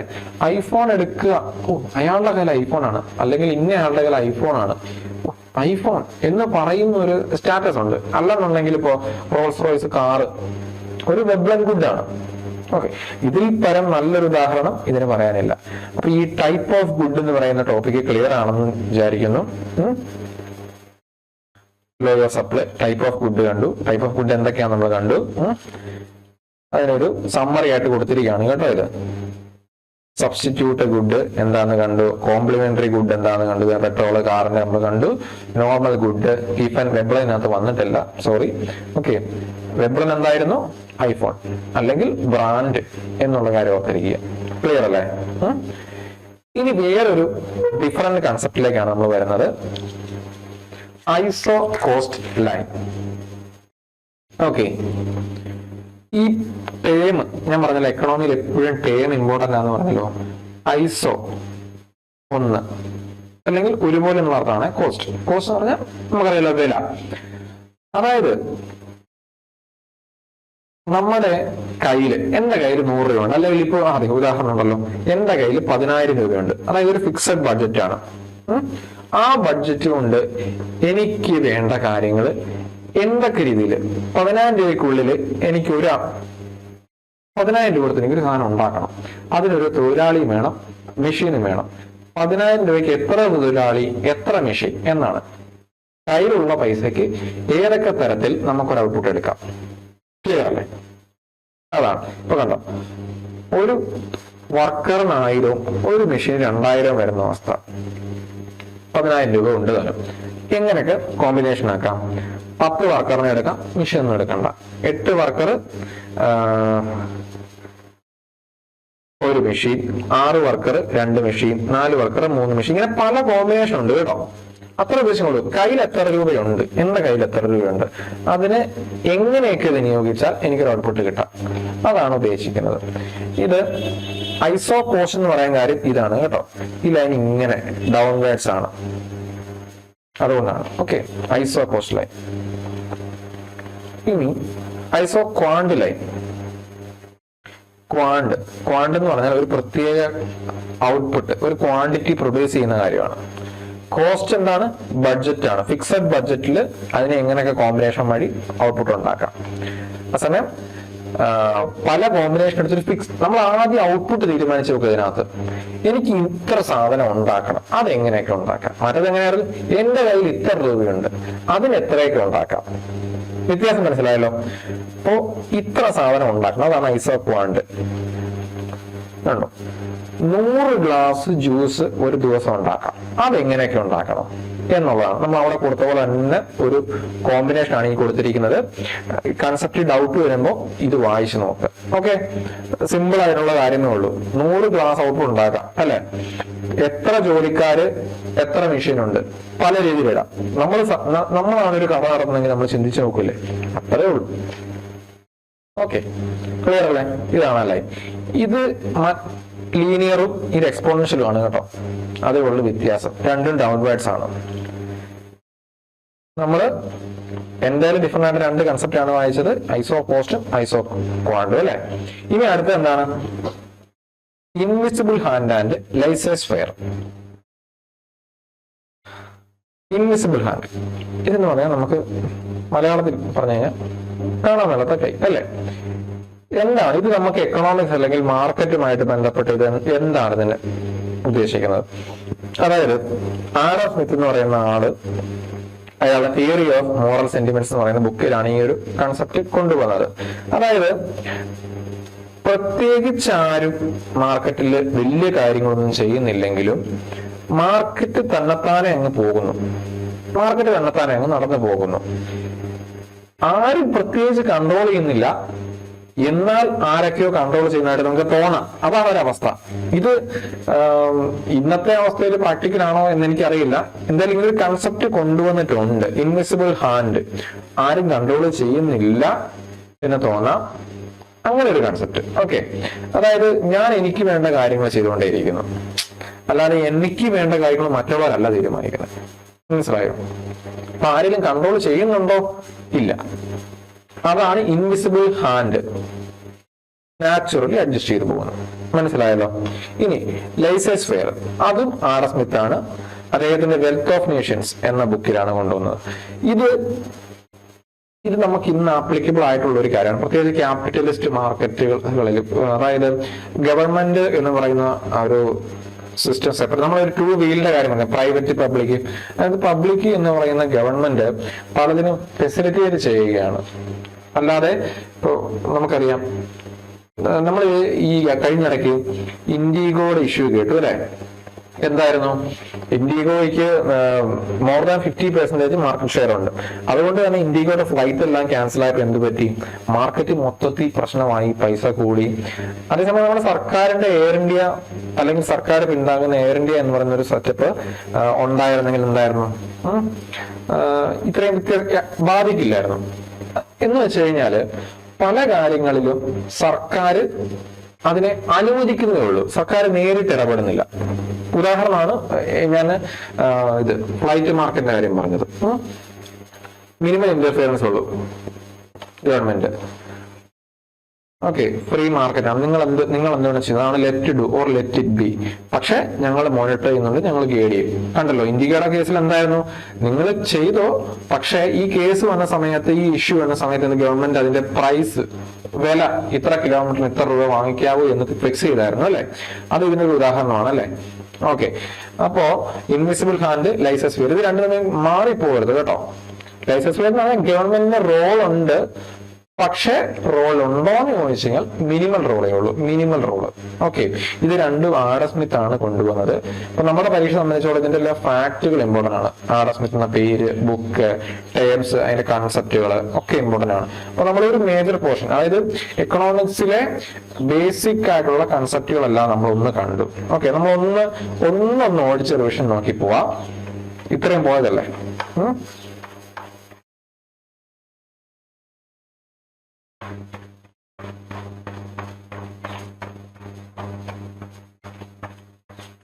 ണ്ടോ എക്കണോമിക്സ് എവിടുന്നാ വന്നേ? എക്കണോമി എന്ന് പറയുന്ന ടേമിൽ നിന്നാണ് വന്നത്. പിന്നെ type of economy, market economy ഉണ്ട്, നോൺ മാർക്കറ്റ് ഉണ്ട്, മിക്സഡ് ഉണ്ട്. ഇതെങ്ങനെ പ്രവർത്തിക്കുന്നതെന്ന് നമ്മൾ പറഞ്ഞു. മാക്രോ എന്താണ്? വലുതാണെന്ന് പറഞ്ഞു, അത് കീനേഷ്യൻ തിയറി ആണെന്ന് പറഞ്ഞു. മൈക്രോ എന്താണ്? ചെറുതായിട്ട് ബന്ധപ്പെട്ടതാണ്, അത് പ്രൈസ് തിയറി ആണെന്ന് നമ്മൾ പറഞ്ഞു. പിന്നെ എക്കണോമിയെ സെക്ടറുകൾ എന്തിനു വേണ്ടിയിട്ട് അറിയാനും നിലനിർത്താനും ഒക്കെ വേണ്ടി പല സെക്ടറായിട്ട് തിരിച്ചു. പ്രൈമറി, പ്രകൃതിയിൽ നിന്ന്. ഓക്കെ, അതാണ് പ്രൈമറി എന്ന് പറഞ്ഞു. രണ്ടാമതായിട്ട് പ്രകൃതിയിൽ നിന്ന് വരുന്നതിനെ കൺവേർട്ട് ചെയ്യുന്ന സ്റ്റേറ്റ് ആണ് സെക്കൻഡറി എന്ന് നമ്മൾ പറഞ്ഞു. ഓക്കെ, പല എക്സാമ്പിളുകളും പറഞ്ഞു. പിന്നീട് ടേർഷറി കണ്ടു. മൂന്നാമതായിട്ട് അതെന്തായിരുന്നു? ആദ്യത്തെ രണ്ടുമേ അല്ല, സഹായങ്ങളോ സർവീസ്, ബാങ്ക്, റെയിൽവേ ഒക്കെ നമ്മൾ കണ്ടു. പിന്നീട് നാലാമത്തേത്, അതായത് ബ്രെയിൻ യൂസ് ചെയ്യുന്നത്, അതാണ് അതിന്റെ കീവേഡ് കേട്ടോ. ബ്രെയിൻ യൂസ് ചെയ്യുന്ന കാര്യം നമ്മൾ കണ്ടു. അഞ്ചാമതായിട്ട് ഇതിനെല്ലാം നിയന്ത്രിക്കുന്ന, ടോപ്പ് ഡിസിഷൻസ് എടുക്കുന്ന ആ ഒരു ലെവല് നമ്മൾ കണ്ടു അല്ലെ. ഈ സെക്ടറിന്റെ സമ്മറിയാണിത്. എങ്കൽ കർവ് നമ്മൾ കണ്ടു. എന്തായിരുന്നു? വരുമാനം കൂടുന്നതിനനുസരിച്ച് നമ്മൾ സാധനം വാങ്ങിക്കുന്നതിന്റെ അളവിലെ മാറ്റം, ഇതാണ് എങ്കൽ കർവ് നമ്മൾ കണ്ടു. കുസ്നെറ്റ്സ് കർവ് എന്തായിരുന്നു? സാമ്പത്തിക വികസനവും തുല്യതയും തമ്മിലുള്ള ബന്ധമാണ് നമ്മൾ കണ്ടു. എങ്ങനെയാണ്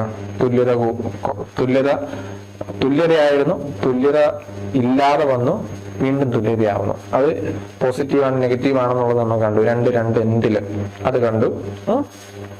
പിന്നെ market structure, competition, monopoly, monopolistic, oligopoly, duopoly, monopsony. ഈ മോണോസോണി വെറൈറ്റി ആണ്. നമ്മളത് പറഞ്ഞത് എന്താണ്, ഒരേ ഒരു ബയ്യർ വരുന്ന കേസാണ് നമ്മൾ കണ്ടു അല്ലെ.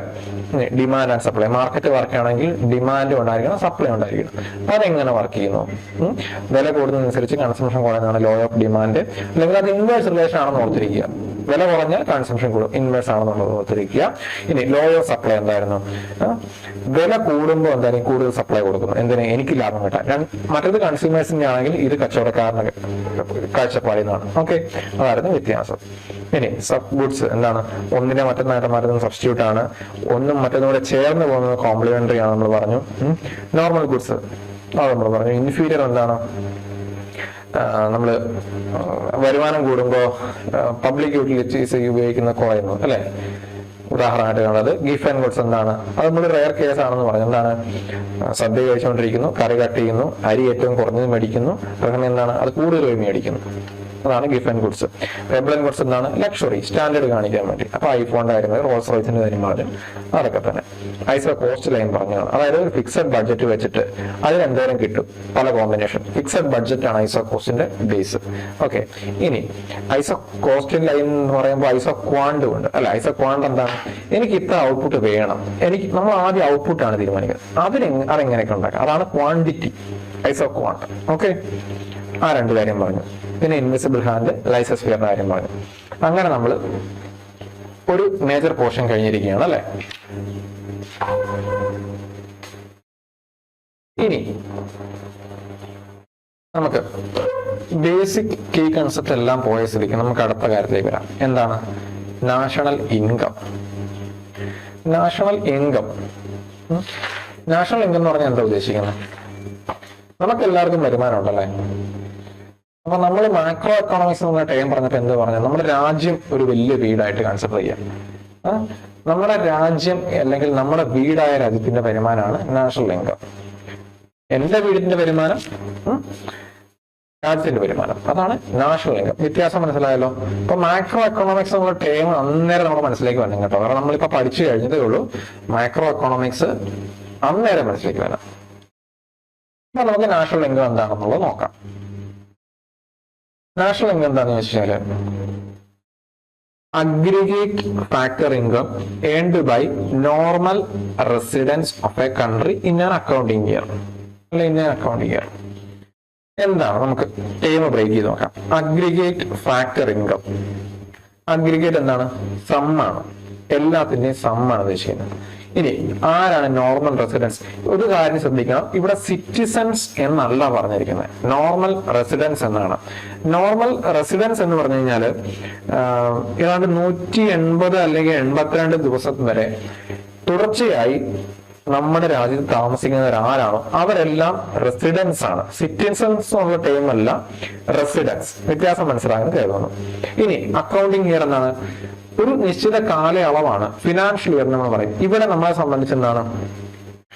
നമ്മുടെ ഇപ്പോഴത്തെ രീതി അനുസരിച്ച് ഏപ്രിൽ 1 മുതൽ മാർച്ച് 31 വരെയാണ്. ഓക്കെ, ക്ലിയർ അല്ലേ? അതായത് ഈ കാലയളവിൽ ഏപ്രിൽ 1 മുതൽ മാർച്ച് 31 വരെ ഇവിടെ താമസിച്ച എല്ലാവരുടെയും വരുമാനം നമ്മുടെ വരുമാനമാണ്. അതാണ് നാഷണൽ ഇൻകം. ക്ലിയർ അല്ലേ? എന്തൊക്കെയായിരിക്കും എന്ത് വരുന്നത്? ശമ്പളമുണ്ട്, സാലറി ഉണ്ട്, റെന്റ്, അങ്ങനെ എല്ലാം വരുന്നുണ്ട്. അതായത് ഇനി മറ്റൊരു ടൈമിൽ പറഞ്ഞതാണ് കേട്ടോ ഇത്. All final good, value of all final good. അതൊരു പ്രൊഡക്ഷൻ പെർസെപ്ഷൻ എന്ന് പറഞ്ഞിട്ടുണ്ടെന്നേ ഉള്ളൂ കേട്ടോ. ഇത് തന്നെയാണ് ഉദ്ദേശിച്ചിരിക്കുന്നത്, എല്ലാവരുടെയും വരുമാനം. ആ വരുമാനത്തിൽ എന്താണ് ഉണ്ടാക്കുന്ന സാധനങ്ങളുടെ എല്ലാം തുക എല്ലാം ഉൾപ്പെടുന്നുണ്ട്. അതാണ് all final goods and service എന്ന് പറഞ്ഞു കഴിഞ്ഞാൽ ഇത് തന്നെയാണ് വരുമാനം, നമ്മുടെ വരുമാനം, എല്ലാവരുടെയും വരുമാനം. ആരുടെ? നോർമൽ റെസിഡന്റ് ആയിട്ടുള്ളവരുടെ ഒരു അക്കൗണ്ടിങ് ഇയറിലെ വരുമാനമാണ് നാഷണൽ ഇൻകം. കിട്ടിയല്ലോ. ഇനി ഈ നാഷണൽ ഇൻകം നമ്മൾ കാൽക്കുലേറ്റ് ചെയ്യുന്ന ഒരു ഹിസ്റ്ററി ഉണ്ട്. നമുക്ക് ഇന്ത്യക്ക് ഒരു ഹിസ്റ്ററി ഉണ്ട്. ആദ്യമായിട്ട് നമ്മുടെ നാഷണൽ ഇൻകം കാൽക്കുലേറ്റ് ചെയ്യാൻ നോക്കിയത് ദാദാഭായ് നവറോജിയാണ്. ആ പേര് ഭയങ്കര ഫേമസ് ആണ്. കോമ്പറ്റേറ്റീവ് എക്സാമുകൾക്ക് പഠിക്കുന്ന എല്ലാവർക്കും ആ പേരറിയാം. ആരാണ്? Grand old man of India എന്നറിയപ്പെടുന്ന, അല്ലെങ്കിൽ പോവർട്ടി ആൻഡ് അൺബ്രിട്ടീഷ് റൂൾ എന്ന് പറയുന്ന ബുക്ക് എഴുതിയ, അതുമല്ലെന്നുണ്ടെങ്കിൽ 3 തവണ INC പ്രസിഡന്റ് ആയിരുന്ന, അതുമല്ലെങ്കിൽ ഒരു വെറൈറ്റി ഫാക്ടർ ഉണ്ട്, അദ്ദേഹം ബ്രിട്ടൻ പാർലമെന്റിലെ മെമ്പർ ആയിരുന്നു കേട്ടോ. അതുകൊണ്ട് ഗാന്ധിജിയുടെ ഗുരുവാണ്. അങ്ങനെ പല കാര്യങ്ങൾക്ക് അദ്ദേഹം വിശേഷിപ്പിക്കുന്നുണ്ട്. എന്തായാലും അദ്ദേഹം 1868 ആദ്യമായിട്ടാണ് നമ്മുടെ നാഷണൽ ഇൻകം കാൽക്കുലേറ്റ് ചെയ്യാൻ ശ്രമിച്ചത്. അദ്ദേഹം അന്ന് കണ്ടെത്തിയത് പെർ ക്യാപിറ്റ, PCI എന്ന് പറഞ്ഞാൽ പെർ ക്യാപിറ്റ ആണ് കേട്ടോ. പെർ ക്യാപിറ്റ ഇൻകം 20 ആണ്. എന്താണ് പെർ ക്യാപിറ്റ ഇൻകം? അതായത് ടോട്ടൽ പോപ്പുലേഷൻ അല്ലെ, നമുക്കൊരു മൊത്തം പോപ്പുലേഷൻ ഉണ്ട്. ആ ഉദാഹരണം പറഞ്ഞാൽ ഇപ്പൊ 10 പേരുണ്ടെന്ന് വെച്ചോ. 10 പേർക്കും കൂടെ 10 ലക്ഷം രൂപയുണ്ട്. 10 പേർക്കും കൂടെ 1, 3, 4, 5, 6 10 ലക്ഷം രൂപയുണ്ട്. പക്ഷേ ഒരാൾക്ക് അതിൽ 5 ലക്ഷവും മറ്റേയാൾക്ക് 3 ലക്ഷവും ഒരാൾക്ക് 6 ലക്ഷവും 2 ലക്ഷവും അങ്ങനെയൊക്കെയാണ് പോകുന്നത്. പക്ഷെ പറഞ്ഞു വരുമ്പോ എന്താണ്? ഒരാൾക്ക് 1 ലക്ഷം രൂപ വെച്ചുകൊണ്ടെന്നായി പോകും. അതാണ് പെർ ക്യാപിറ്റ. കിട്ടിയോ? ക്ലിയർ അല്ലേ? പെർ ക്യാപിറ്റയുടെ കൺസെപ്റ്റ് അതാണ്. ഇനി സയന്റിഫിക് ആയിട്ട്, അതായത് പുള്ളി അന്ന് ദാദാഭായ് നവറോജി അന്ന് സയന്റിഫിക് ആയിട്ട് അല്ലെന്നാണ് പറയുന്നത്. എന്തായാലും സയന്റിഫിക് ആയിട്ട് ആദ്യമായിട്ട് ഇത് കാൽക്കുലേറ്റ് ചെയ്ത ആള് VKRV റാവു ആണ്. 1931-32. ഇദ്ദേഹം നമ്മുടെ 1969-71 കാലഘട്ടത്തിലെ യൂണിയൻ എഡ്യൂക്കേഷൻ മിനിസ്റ്ററാണ്. ഇന്ദിരാഗാന്ധി മന്ത്രിസഭയിലെ എഡ്യൂക്കേഷൻ മിനിസ്റ്റർ ആയിരുന്ന ആളായിരുന്നു കേട്ടോ. അദ്ദേഹം എന്ത് ചെയ്തു? നമ്മുടെ എക്കണോമിയെ പ്രൈമറി, സെക്കൻഡറി ആയിട്ട് ഒക്കെ ഡിവൈഡ് ചെയ്തിട്ട് അദ്ദേഹം കണ്ടുപിടിച്ചത് 62 രൂപ ഉണ്ടെന്നാണ്. ഇനി നമ്മൾ ആദ്യത്തെ ആരെ ചെയ്തെന്ന് പറഞ്ഞു, സയന്റിഫിക് ആയിട്ടുള്ള ആരാന്ന് പറഞ്ഞു. ഇനി ഒഫീഷ്യൽ, അതായത് ഒഫീഷ്യൽ എന്ന് പറഞ്ഞാൽ ഉദ്ദേശിക്കുന്നത് നമ്മളെ സ്വാതന്ത്ര്യമൊക്കെ നേടി നമ്മുടെ രാജ്യം എസ്റ്റാബ്ലിഷ് ആയി കഴിഞ്ഞപ്പോൾ ഒഫീഷ്യലി ഇതിനെ അറ്റംപ്റ്റ് ചെയ്ത ഒരാളാണ് PC മഹാലനോബിസ്. ആ പേരിനൊരു പ്രത്യേകത ഉണ്ട്. എന്താണെന്ന് വെച്ച് കഴിഞ്ഞാല് അദ്ദേഹമാണ് father of statistics, Indian statistics എന്നറിയപ്പെടുന്നത്. അദ്ദേഹത്തിന്റെ ബർത്ത്ഡേ ആണ് നമ്മൾ ജൂൺ 29, ഇവിടെ എഴുതാം, ജൂൺ 29 സ്റ്റാറ്റിസ്റ്റിക്സ് ഡേ ആയിട്ട് കണക്കാക്കപ്പെടുന്നത് കേട്ടോ. അദ്ദേഹം 51 ഈ നാഷണൽ ഇൻകം കാൽക്കുലേറ്റ് ചെയ്തു. അത് 225 രൂപയാണെന്ന് കണ്ടുപിടിച്ചു. പെർ ക്യാപിറ്റ ഇൻകം ഓരോ വ്യക്തിക്കും 225 രൂപ അന്നുണ്ട് എന്നാണ് കണ്ടുപിടിച്ചത്. പക്ഷെ ഞാൻ പറഞ്ഞ കൺസെപ്റ്റ് വെച്ച് ഓരോ വ്യക്തിക്കും അത്രയും കാണുമോ? ഇല്ല. ഒരാൾക്ക് 500 രൂപയും ഒരാൾക്ക് 100 രൂപയും ഒക്കെ ആയിരിക്കാം. പക്ഷെ എല്ലാം കൂടെ കൂട്ടി വന്ന് ആവറേജ് എടുക്കുമ്പോൾ എന്താണ്, ഒരാൾക്ക് 225 രൂപ വെച്ചുണ്ടെന്നുള്ള കണക്കാണ് കിട്ടിയത്. ഓക്കെ അല്ലേ? ക്ലിയർ ആണല്ലോ അല്ലെ? അപ്പൊ നമ്മൾ നാഷണൽ ഇൻകം എന്താന്ന് പറഞ്ഞു, അതിന്റെ ഒരു കാൽക്കുലേഷൻ ഹിസ്റ്ററി നമ്മൾ കണ്ടു. ഇനി അതിന്റെ ഹിസ്റ്ററിയുടെ ബാക്കിയാണ് കേട്ടോ. മഹാലനോബിസ് അത് കാൽക്കുലേറ്റ് ചെയ്തു എന്ന് പറഞ്ഞു. പിന്നെ 55 എന്ത് ചെയ്തു, അതിന് ഒഫീഷ്യലി തന്നെ നമ്മളൊരു ഡിപ്പാർട്ട്മെന്റ് അല്ലെങ്കിൽ ഒരു ഓഫീസ് കൊണ്ടുപോകും. എന്താണ്? Central statistics office. അവര് നാഷണൽ സാമ്പിൾ സർവേ ഓഫീസിന്റെ സർവേ എടുത്ത് അതായത് ഇവരാണ് NSSO എന്ന് പറയുന്ന സ്ഥാപനം. ഇപ്പോ നിലവില് ഇതെല്ലാം ministry of statistics and programme ഇംപ്ലിമെന്റേഷന്റെ കീഴിലാണ്. ഈ ബോഡികൾ ഇവരുടെ സർവേ എടുത്ത ഡേറ്റ വെച്ചിട്ട് CSO ആണ് നാഷണൽ ഇൻകം കണ്ടുപിടിച്ചുകൊണ്ടിരുന്നത്. 2019 ഇതൊരു ഫാക്ടാണ് കേട്ടോ. 2019 ഈ സെൻട്രൽ സ്റ്റാറ്റിസ്റ്റിക്സ് ഓഫീസും നാഷണൽ സാമ്പിൾ സർവേ ഓഫീസും കൂടെ മെർജ് ചെയ്ത് നാഷണൽ സ്റ്റാറ്റിസ്റ്റിക്സ് ഓഫീസ് എന്നാക്കി.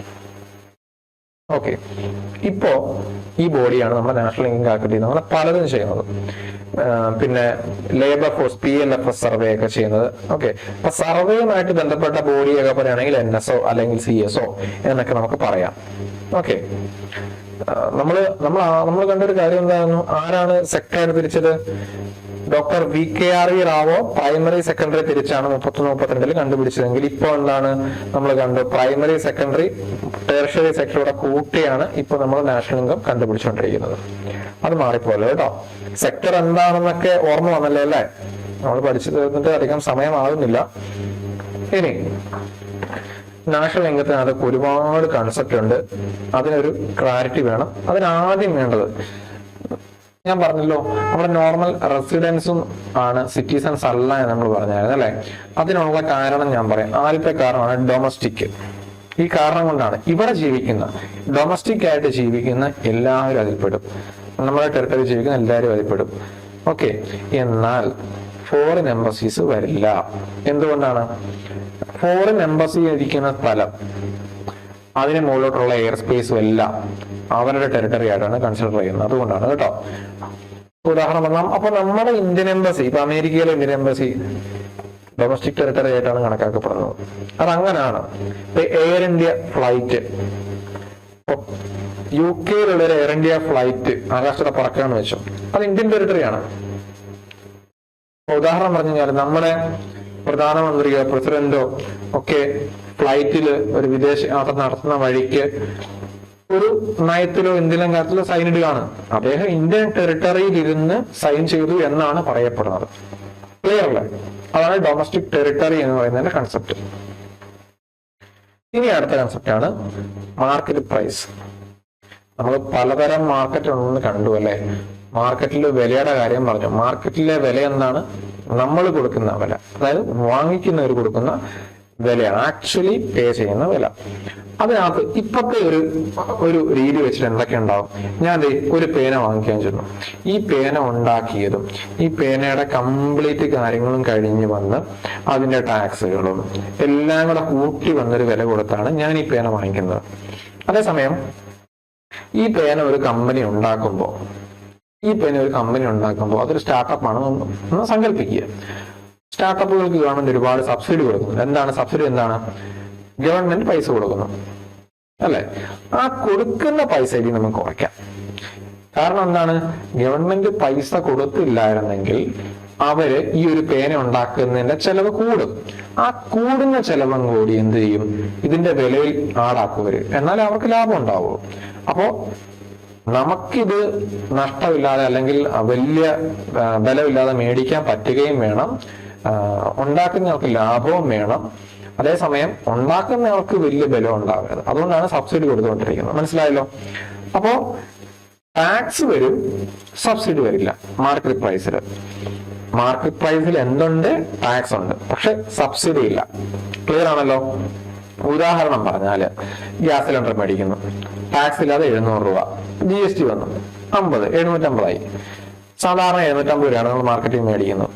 ഗവൺമെന്റ് നിങ്ങൾക്ക് നമ്മൾ അക്കൗണ്ടിൽ പൈസ വരുന്നൊരു പരിപാടി ഉണ്ടായിരുന്നല്ലോ, DBT, ഡയറക്റ്റ് ബെനിഫിറ്റ് ട്രാൻസ്ഫർ. നിങ്ങൾ 750 രൂപയ്ക്ക് ഗ്യാസ് കുറ്റി എടുത്തോ, സർക്കാർ 100 രൂപ നിങ്ങൾക്ക് അക്കൗണ്ടിൽ തരില്ലേ?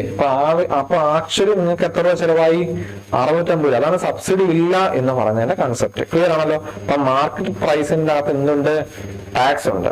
അതേസമയം എന്തില്ല? സബ്സിഡി ഇല്ല. ക്ലിയർ അല്ലേ? നമ്മൾ രണ്ട് കൺസെപ്റ്റ് ഉണ്ട്, ഡൊമസ്റ്റിക് ടെറിട്ടറി, മാർക്കറ്റ് പ്രൈസ്. അടുത്ത കൺസെപ്റ്റ് എന്താണ്? Factor cost. ഇത് മാർക്കറ്റ് പ്രൈസിന്റെ ഓപ്പോസിറ്റ് ആണ്. അതായത് മാർക്കറ്റ് പ്രൈസ് എന്ന് പറഞ്ഞു കഴിഞ്ഞാൽ എല്ലാം കഴിഞ്ഞ് മാർക്കറ്റിൽ എത്തുമ്പോൾ ഉള്ള വില എന്നാണ് പറയുന്നത്. അപ്പൊ എല്ലാം കഴിയുക എന്ന് പറയുമ്പോൾ എന്താ? ഈ പേന ഉണ്ടാക്കാം. ഈ പേനയ്ക്കകത്ത് പ്ലാസ്റ്റിക് ഉണ്ട്, മഷിയുണ്ട്, അങ്ങനെ പല കാര്യങ്ങളുണ്ട് അല്ലെ. അപ്പൊ ഈ പേന ഉണ്ടാക്കാൻ വേണ്ടി എടുത്ത കാര്യങ്ങളുടെ എല്ലാം ചെലവ്, അതാണ് ഫാക്ടർ കോസ്റ്റ്. എല്ലാം കൂടെ ചെലവ്, ഈ പേന ഉണ്ടാക്കാൻ എടുത്ത എല്ലാത്തിന്റെയും കൂടെ ചെലവ്, അതാണ് ഫാക്ടർ കോസ്റ്റ്. അതിനകത്ത് എന്താണ്?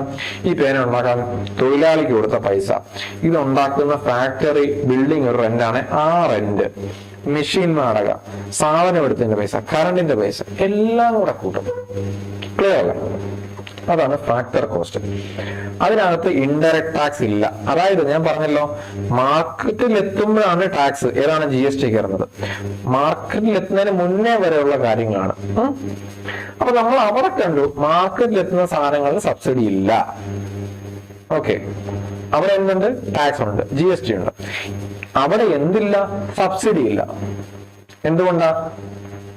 അത് അവർക്ക് നല്ലതാണ്, അവർക്ക് ഉണ്ടാക്കുന്ന ആൾക്കാർക്ക്. ആ സമയം ഇവിടെ എന്താണ്? ഇവിടെ സബ്സിഡി ഉണ്ട്, ടാക്സ് ഇല്ല. എന്തുകൊണ്ടാണ്? ഇത് കൺസ്യൂമേഴ്സിന്റെ അടുത്ത് എത്തുന്നതിന് മുന്നേ ഉള്ള സ്റ്റേജായതുകൊണ്ടാണ്. കൺസ്യൂമേഴ്സിന്റെ അടുത്ത് എത്തുമ്പോഴാണ് GST ടാക്സും ഒക്കെ വരുന്നത്. അതിന് മുന്നേ എന്താണ്?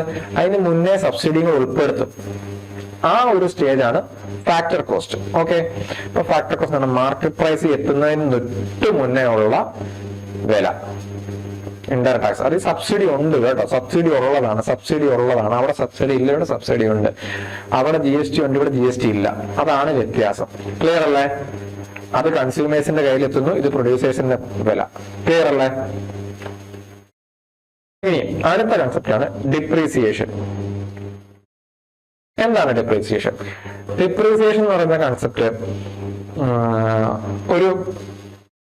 നമുക്ക് എല്ലാവർക്കും അറിയാം. നമ്മൾ എന്തെങ്കിലും ഒരു കാര്യം വാങ്ങി, ഒരു പുത്തൻ സാധനങ്ങൾ എന്തെങ്കിലും വാങ്ങി, അത് റീസെയിൽ ചെയ്യാനിടും, OLX ഇടുവാണ്.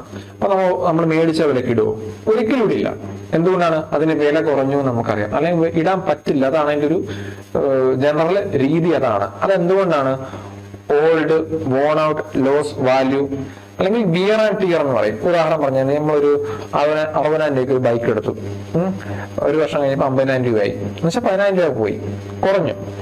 നമ്മൾ ചെയ്യുന്ന ഒരു കാര്യം അതാണ് ഡിപ്രീസിയേഷൻ കേട്ടോ. ക്ലിയർ ആയി കാണുമല്ലോ. ഇനി അടുത്ത